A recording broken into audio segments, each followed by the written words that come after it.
This is Harry Vogel, Sound of Australia, the voice off the street. More Chinese threats.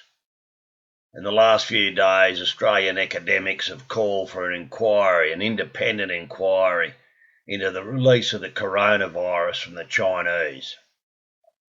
But within hours, the Chinese ambassador to Australia came out and told us that if we don't toe the line, Chinese people may not come to our universities. Chinese tourists may not visit. Chinese people may not eat our meat. Well, Chinese people don't even get a choice to do that. They get told what they'll eat. But it's just amazing that these people can bully like they do, and no other world leaders will stand up and have a go.